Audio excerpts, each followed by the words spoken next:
Hello, welcome. So today we're going to be making one of my favorites, spicy hummus. Now we did a roasted garlic video earlier, so now we're going to be using that roasted garlic in our spicy hummus. So hummus is made with chickpeas, otherwise known as garbanzo beans. So this is some that we cooked up, yet again, another video.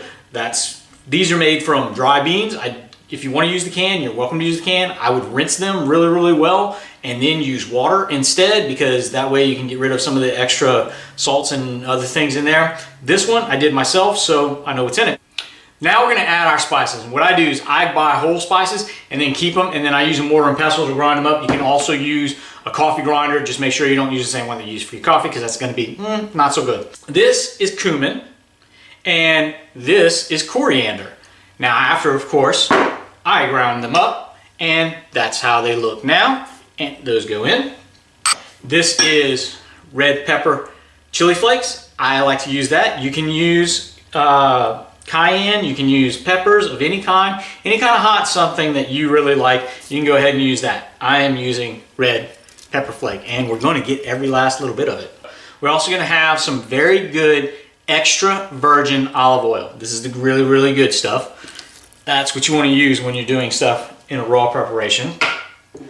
This is tahini paste, which is basically sesame seeds ground up. It's kind of like a peanut butter, but it's made with sesame seeds. Now, whenever you do it, you can see it's kind of starting to separate. Whenever it's in the jar, you're going to want to go ahead and make sure you mix it up before you pour it into your container and into your hummus. And this is some roasted garlic. This is some that we roasted in another episode, but this is one that we let go for a really, really long time, so it's really, really caramelized. You can see some of that darkness on there right there. We're going to add our salt. Now remember, this isn't from a can, so there's not that much salt in there except for what I used to cook them with, and that wasn't a whole lot.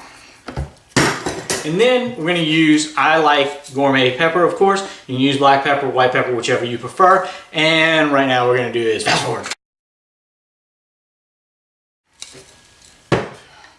Now that we have all of our seasonings in there, go ahead and slap the top on.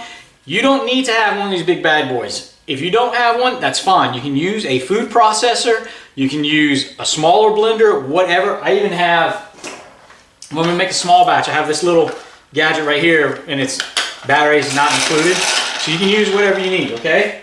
Don't stress out if you don't have one of these big bad boys. Turn that on, crank it up, and let it mix up.